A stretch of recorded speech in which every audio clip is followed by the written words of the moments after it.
Hi guys, आज का अपना विषय रहेगा उत्तर प्रदेश विशेष। उत्तर प्रदेश से जितने भी एग्जाम में क्वेश्चन बनते हैं उन क्वेश्चनों को इस वीडियो में देखने वाले हैं। दोस्तों, आपसे गुजारिश है, यदि पढ़ने में जिसे इंटरेस्ट हो या सीरियस हो वही इस वीडियो को देखे। चलो स्टार्ट करते हैं। पहला प्रश्न, उत्तर प्रदेश में गोकुल बैराज का निर्माण कब प्रारंभ किया गया था? ऑप्शन है दिसंबर 1990, जनवरी 1992, अक्टूबर 1990, सितंबर 1991। तो इसका सही आंसर दिसंबर 1990।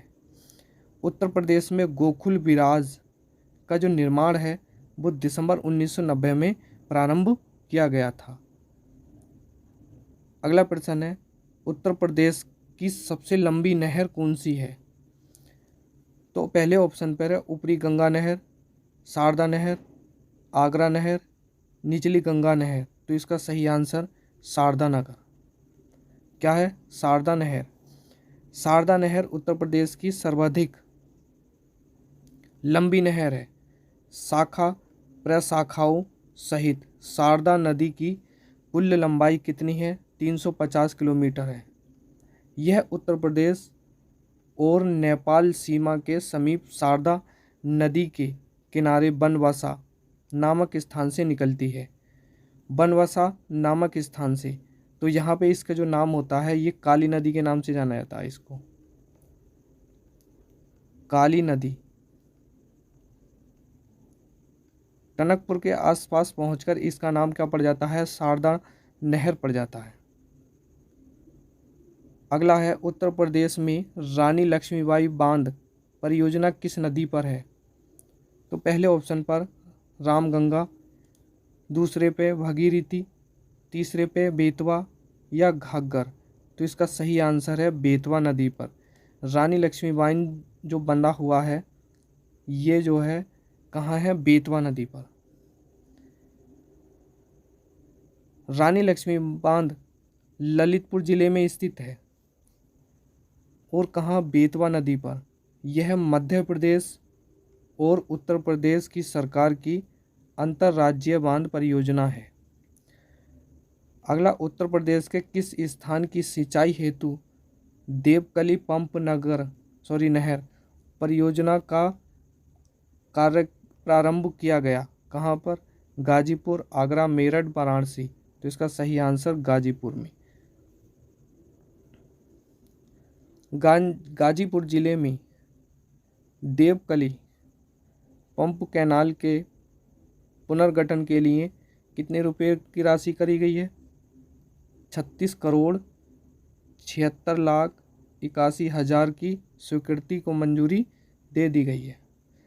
उत्तर प्रदेश में शारदा नहर प्रणाली का निर्माण किस वर्ष प्रारंभ किया गया था? 1925, 1930, 1928, 1940। तो इसका सही आंसर 1928 में। अब इसकी थ्योरी के बारे में बात कर लेते हैं। तो इसकी थ्योरी है, शारदा नहर उत्तर प्रदेश की सर्वाधिक लंबी नहर है। शाखा प्रशाखाओं से सहित शारदा नहर की कुल लंबाई कितनी है? 350 किलोमीटर की। उत्तर प्रदेश और नेपाल की सीमा बनाती है ये और बनवासा नामक स्थान से निकलती है और 1928 में इसका क्या हुआ? निर्माण हुआ है। उत्तर प्रदेश में कुल सिंचित भूमि का कितने प्रतिशत नहरों द्वारा संचित किया जाता है? 25%, 30%, 40% या 50%। तो ही इसके सही आंसर पर बढ़ते हैं। तो इसका सही आंसर है 30%। कितना है फ्रेंड्स? 30%। जो उत्तर प्रदेश में जो कुल सिंचाई होती है वो कितने परसेंट होती है भूमि पर? 30% पर। उत्तर प्रदेश की आगरा नहर ओखला के पास किस नदी से निकलती है? तो गंगा से, रामगंगा से, शारदा से, यमुना से। तो यमुना की शारदा नदी है, यमुना की सहायक नदी ओखला है। आगे बढ़ते हैं। इसकी जो लंबाई है कितनी है? 10 किलोमीटर है। उत्तर प्रदेश का विद्युत उत्पादन की दृष्टि से संपूर्ण देश में कौन सा स्थान है? तो पहला, पांचवा, तीसरा, चौथा। तो इसका सही आंसर है पांचवा। इसको लेकर कई नई इकाइयों पर कार्य चल रहा है। हालांकि उत्तर प्रदेश बिजली उत्पादन के मामलों में अभी भी देश में कितने 5वें स्थान पर है। फिलहाल 42,402 मेगावाट स्थापित क्षमता के साथ सबसे पहले जो कौन सा है, महाराष्ट्र है। उत्तर प्रदेश में केंद्रीय वानिकी परिषद की स्थापना कब की गई है? 1948, 1954, 1950 या 1895? तो इसका सही आंसर 1948।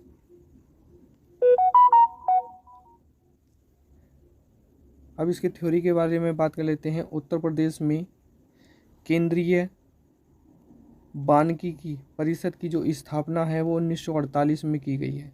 भारतीय वानिकी शोध शिक्षा परिषद का एक संस्थान है और भारत में वानिकी शोध के क्षेत्र में एक प्रमुख संस्थान भी है।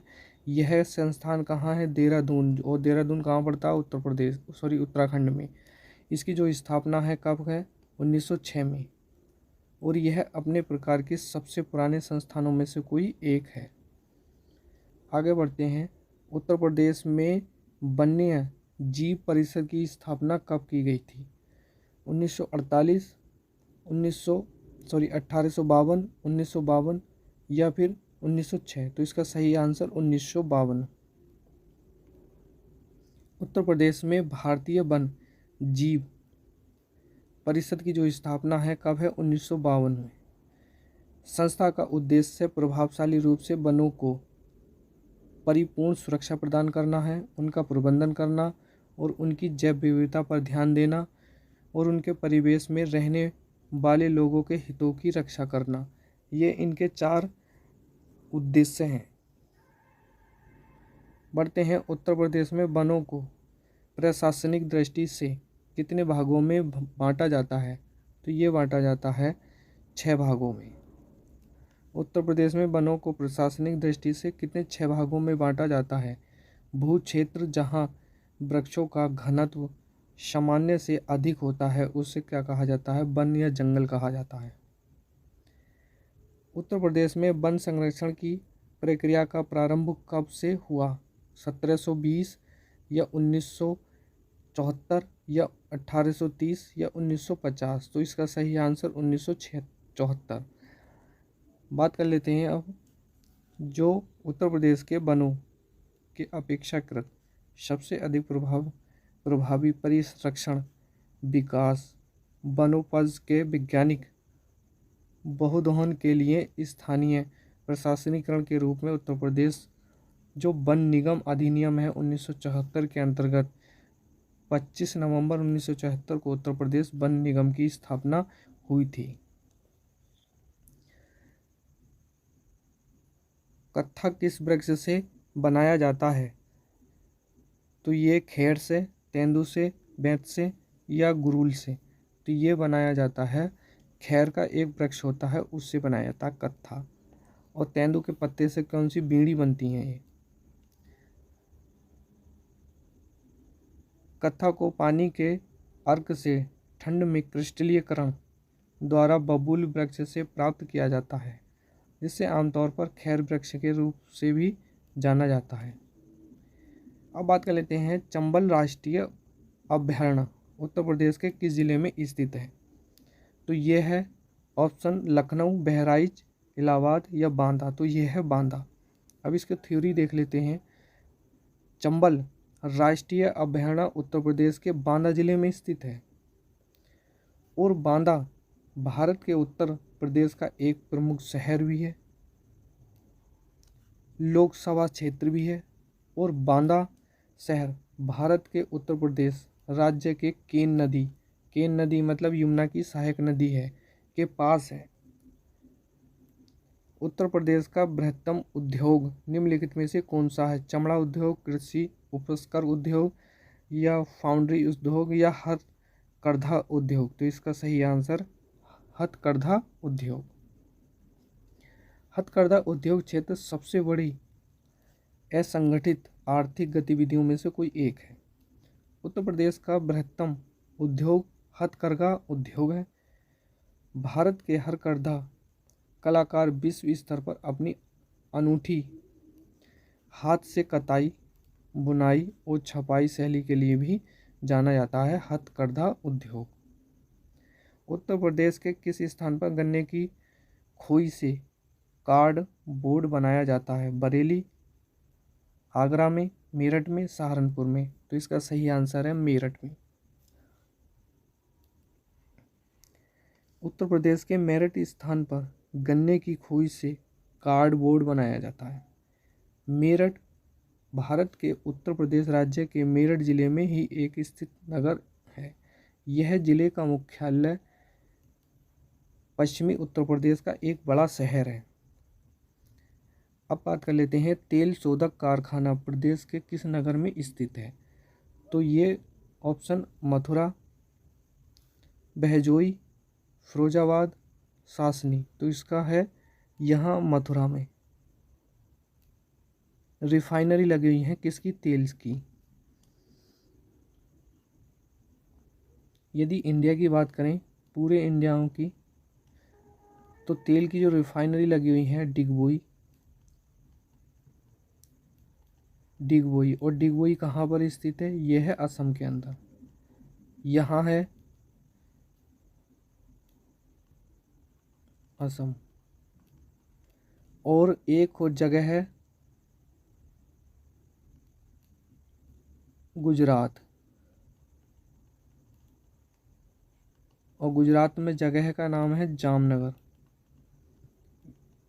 जामनगर यहाँ लगी हुई है। और एक इंडिया की जगह, एक इंडिया में ही एक जगह है मुंबई में।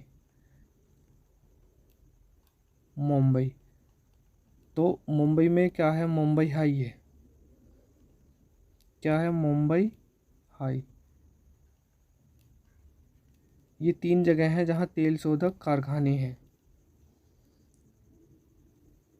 उत्तर प्रदेश का कौन सा नगर ताला उद्योग के लिए प्रसिद्ध है? तो आगरा, गाजियाबाद, अलीगढ़ या मिर्ज़ापुर। तो इसका सही आंसर क्या बनेगा? अलीगढ़। अलीगढ़ जिले का प्रशासनिक मुख्यालय क्या है? अलीगढ़ या कोल है।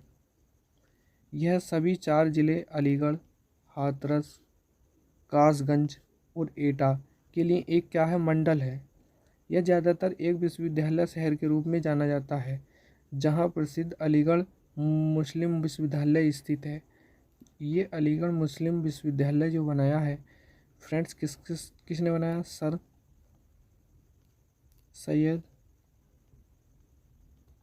सैयद अहमद खान ने ये बनाया था। और ताला उद्योग के लिए किसे जाना जाता है? अलीगढ़ को जाना जाता है। वहीं आगरे में क्या होता है? तो आगरे के लिए जो जाना जाता है ये पेठे के लिए। और अगर बात करें लखनऊ, तो इसको जाना जाता है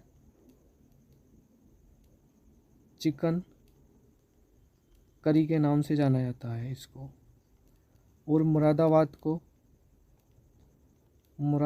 को जाना जाता है फ्रेंड्स पीतल नगरी के नाम से। पीतल नगरी के नाम से।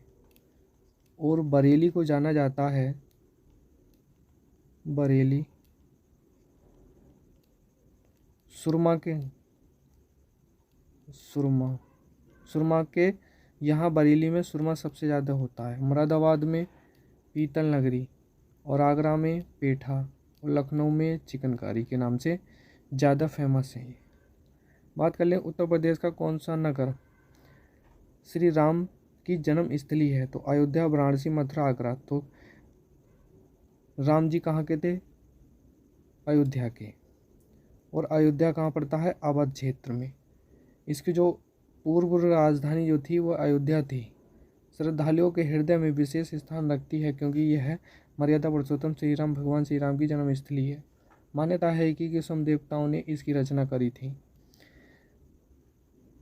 मथुरा में किसका जन्म हुआ था? तो ये हुआ था श्री कृष्ण का। प्रसिद्ध आनंद भवन प्रदेश के किस नगर में स्थित है? मेरठ, आगरा, इलाहाबाद, लखनऊ। तो ये है आनंद भवन। कहाँ पर स्थित है? इलाहाबाद के अंदर। आनंद भवन इलाहाबाद का एक ऐतिहासिक भवन संग्रहालय है जो नेहरू परिवार का हुआ करता था। इसका निर्माण मोतीलाल नेहरू जी ने 1930 में कराया था। तो फ्रेंड्स, आज की वीडियो केवल इतनी ही रहेगी। जल्द ही और उत्तर प्रदेश विशेष से क्वेश्चन लेकर आऊँगा। तब तक के लिए धन्यवाद।